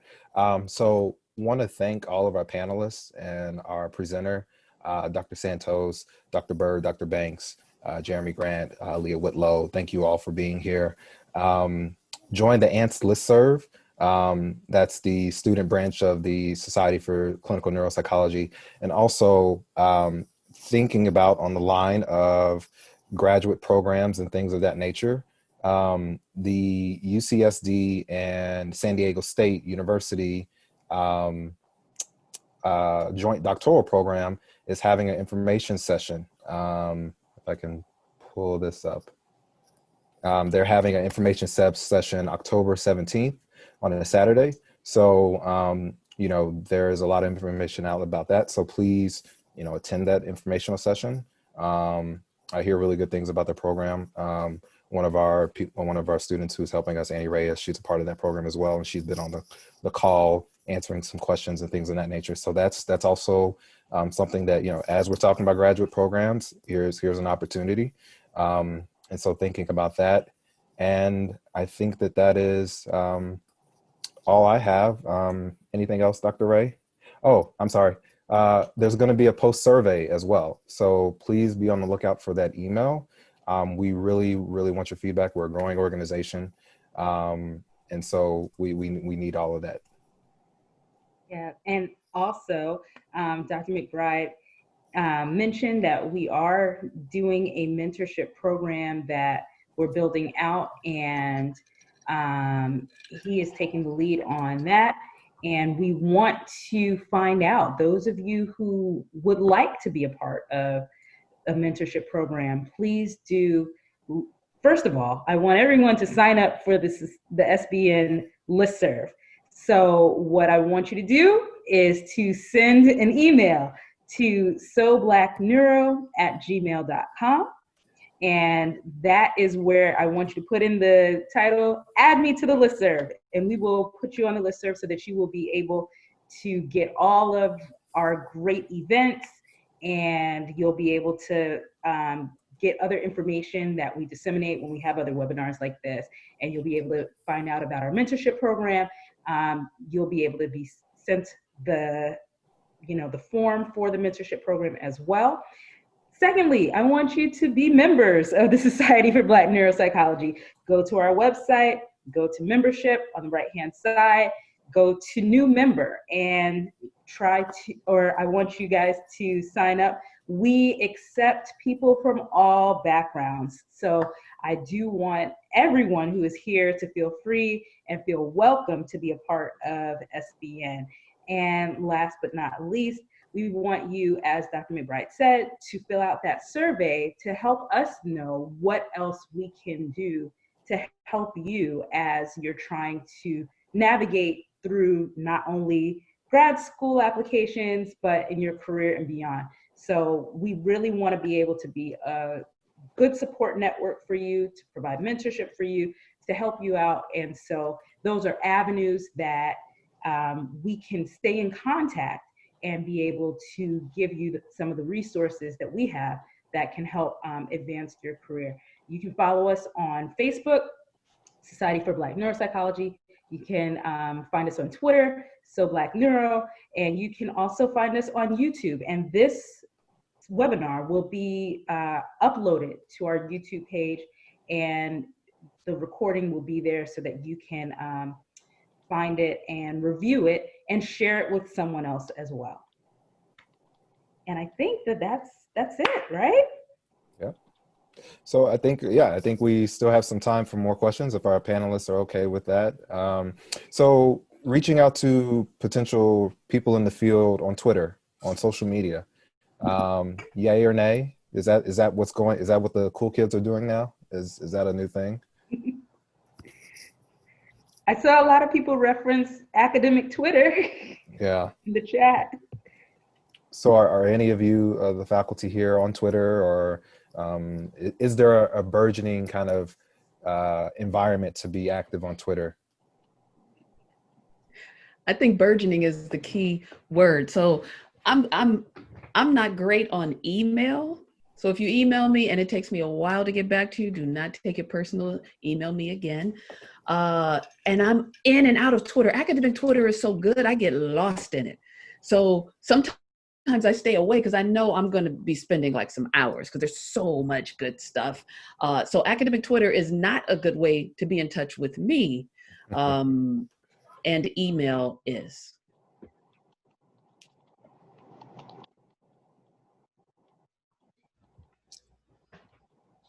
Yeah, I'll say that, joining academic Twitter has been great.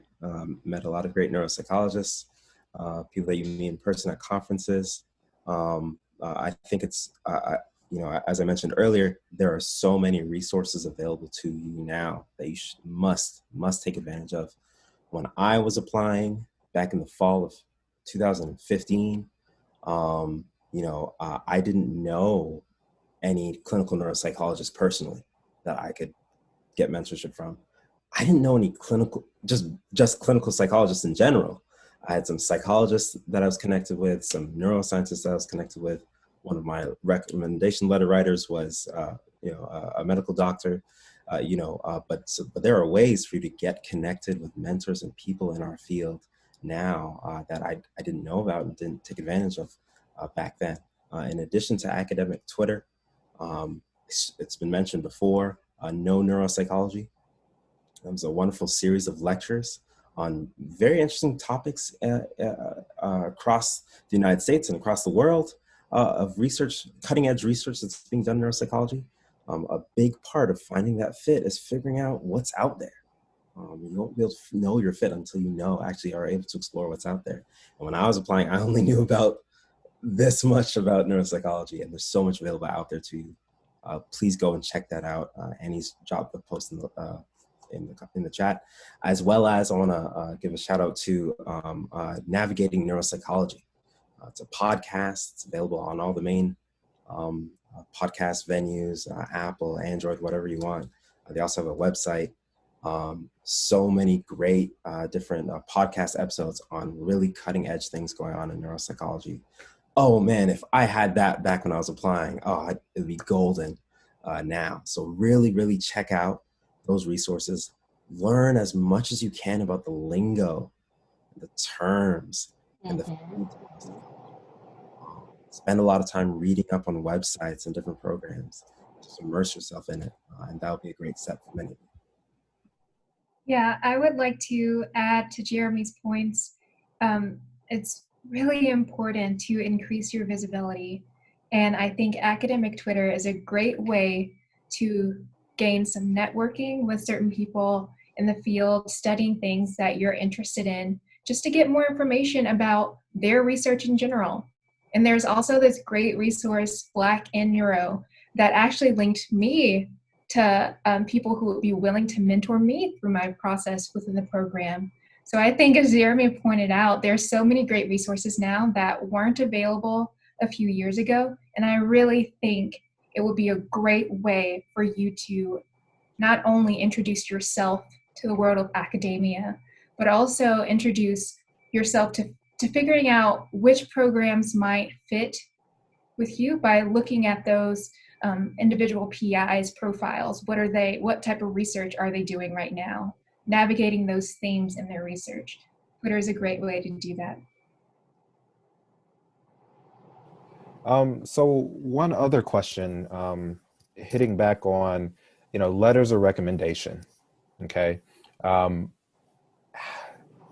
do you go about getting those, and, who should you ask? Who should you think about getting those letters from? Well, I think that your letters of recommendation should come from people who know your strengths and your areas of improvement, and with whom you have a relationship. If you just ask someone to write you a letter and they only know you just from sitting in class, the letter is likely not going to be a very strong letter. When we look at our letters of recommendations for applicants, we consider how in depth does this professor know that student? Have they really worked with them side by side, or is it just a nice character reference? It's really important to not ask someone who doesn't know you very well. And it's very important to give them ample time to write the letter, at least 2 weeks notification, and providing them with everything they need.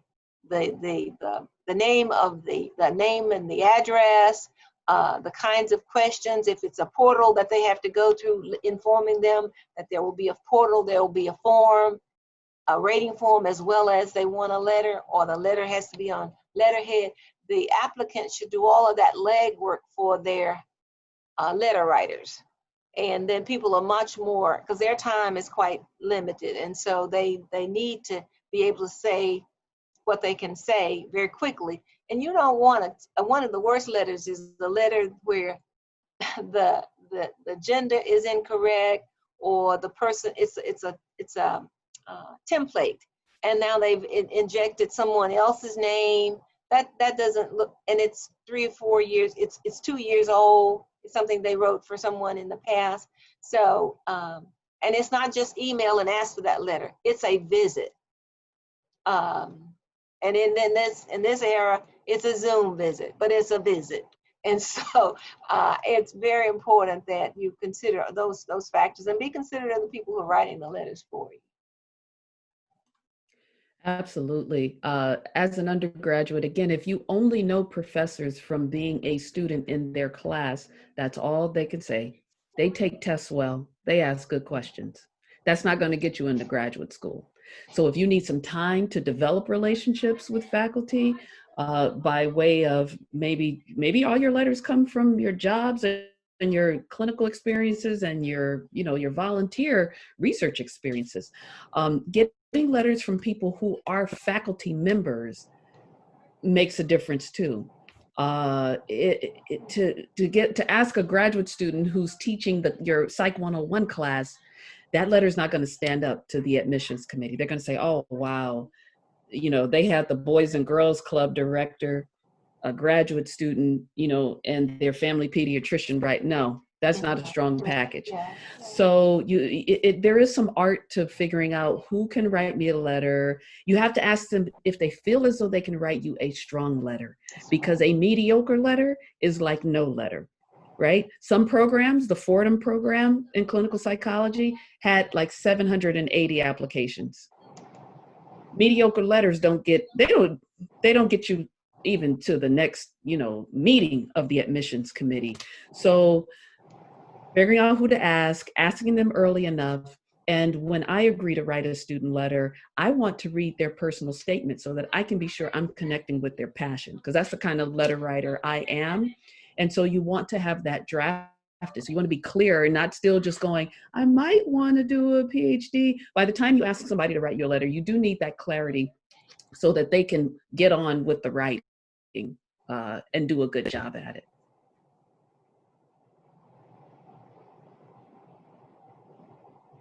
Any thoughts from you, Leah or Jeremy, in terms of just thinking about your process for letter writers? Would you agree with Dr. Byrd and Dr. Banks? Yeah, absolutely. Having a letter of someone who knows you well, preferably in multiple contexts, and someone who's familiar with academia is really important. You are applying to take a 5 to 6 year academic position. So I would definitely say people who are in academia, who are professors, particularly professors in the psychology department. Better if they have work related to neuropsychology, is really important. But actually, I kind of take that back. If they're at all in a psychology department or doing psychological research and they know you well, Go for that rather than trying to find some neuropsychologist somewhere who's known you for a week and just trying to get their name on your application. Don't stretch it. Make sure it's on. My letter writers were a medical doctor that I worked in a concussion clinic with, my terminal master's thesis supervisor, as well as one of my committee members on my terminal master's thesis. And looking back on it, I feel like I could have made a better choice with one or two of them. That I could have gone with someone who I'd worked with a little bit more closely, like my undergraduate psychology department supervisor. So yeah, really, you want to emphasize people that know you well and know your story that you're going to tell in your personal statement, rather than just trying to pick people who might be more esteemed. Yeah, and letter writers can do wonders about your weaknesses. I see some of that here. So let's say you, like me, didn't do well on the GRE. I didn't do well. My research was great. My grades were great. But one of my letter writers said, but Desiree took an advanced stats course and was a tutor for stats. Maybe they missed that, right? The admissions committee may have missed that when they were looking over my application. But the fact that one of the professors who wrote my letters said, like, let me bring this to everybody's attention here. Yes, her quantitative GRE score is relatively low, but let me tell you about how she did. Look at those A's. Make sure you don't miss that in her application. So your letter writers can speak into your weaknesses and convince the admissions committee about why, in spite of that weakness, you still deserve a spot in their training program. Yeah, and going directly off of that, is very important that your letter writer is an advocate for you. You want someone, yes, that is very close to you, but someone that believes in you. And hopefully that someone also holds the degree that you wish to attain someday, so that you're showing that program, this person who knows what it takes to be in a PhD program knows that I can do it.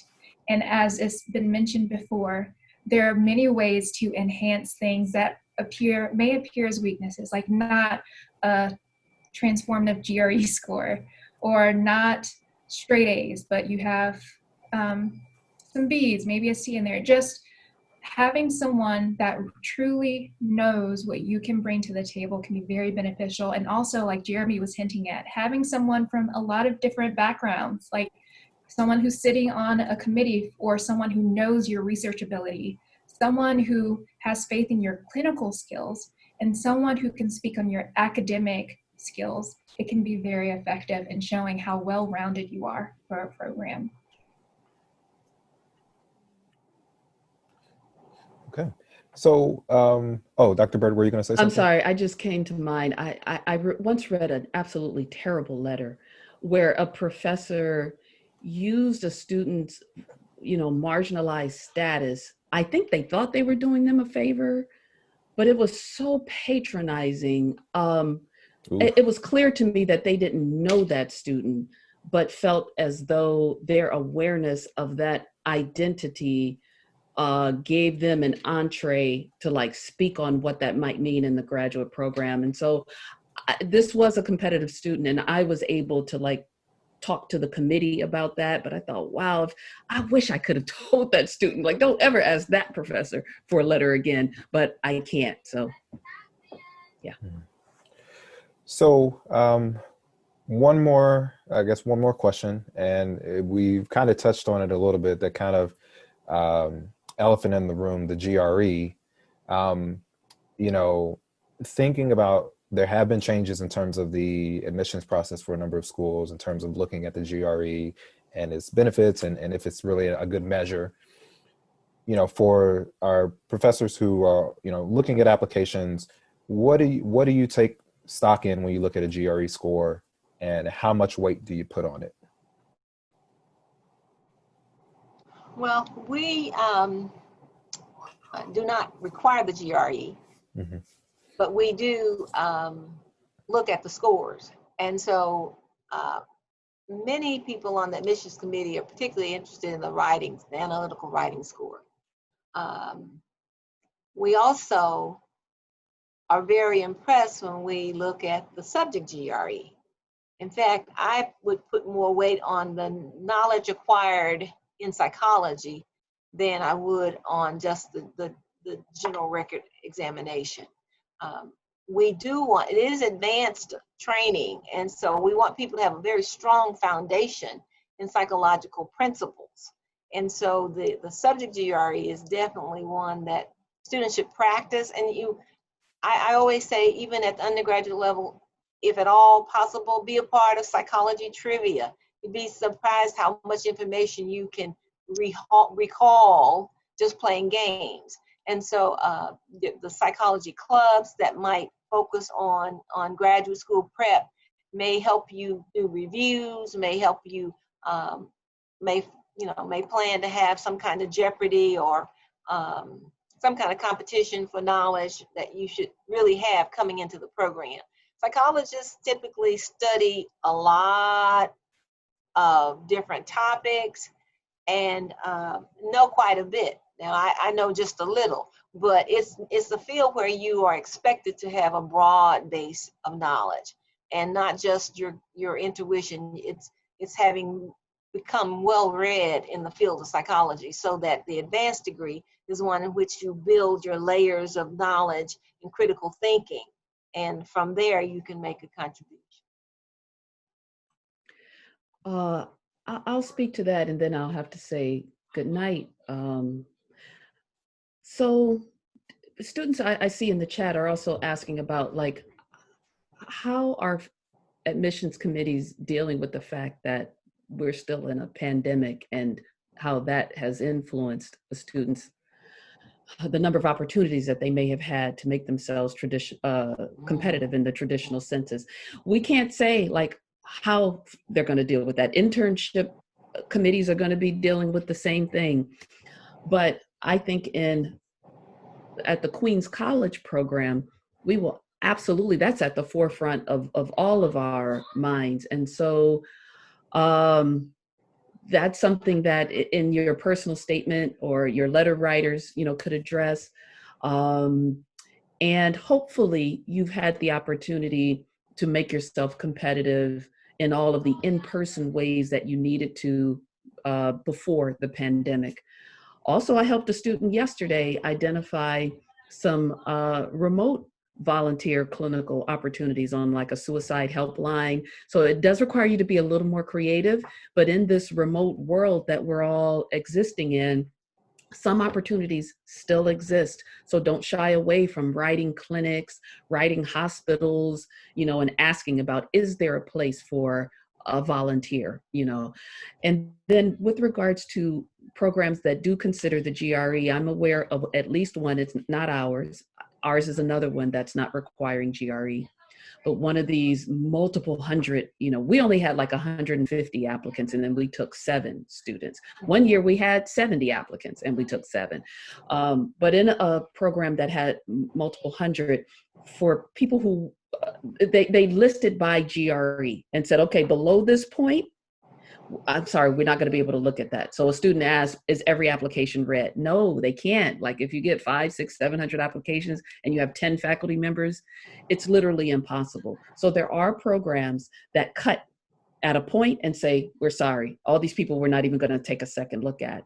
Some programs pull out people who are ethnic minorities, irrespective of where they fall on that list, and say, we are going to look for them in case their backgrounds didn't allow them the kind of privileges that allowed them to do well on a GRE score. So we're going to read, and maybe they have a lot of research experience and they're great, they have straight A's or whatnot. So different programs do it in different ways. And with that, since I have to say goodnight, all the best to you all. I feel fortunate to have been able to be here and share this with you tonight, and I'm looking forward to following up and I guess checking out the rest of this on the YouTube. Bye-bye, everybody. Thank you. Of course, bye-bye. So, Dr. Santos, or did anybody else have any comments on that before we wrap up? Yes, quickly, I basically, when I applied to the University of Wisconsin-Milwaukee, they didn't really stress the GRE for people, from minority backgrounds. So that is something to consider. There were some other programs that I stated clearly that, these are the cutoffs, and they would do what Dr. Byrd mentioned. So it's worth, sending him an email and asking that question specifically if there is no information available on the website, but check the website first. We are at our time. This was wonderful. Like, I'm so happy. I know that we did not get to answer every question, but I think that we've set a good foundation to springboard off of this. This was the first event that we held like this, so this was really exciting. I see Courtney smiling. Like, we're very excited in terms of the network and partnership that we've been doing to provide opportunities for students of minority status, whatever that status is, to be able to find a space where they can feel comfortable to talk about these things and get feedback. Please hit us up on Twitter, our website, all of the resources that we try to give you. There's plenty more, so we want to hear from you. This isn't just the stop. This is only beginning. So we appreciate you for your time. Thank you for that on a Monday. And we look forward to hearing more from you. All right, thank you. All right, it's a thank you. pleasure to serve. All right. Well, listen, everybody, take care of yourselves, and we hope to hear from you. Bye-bye.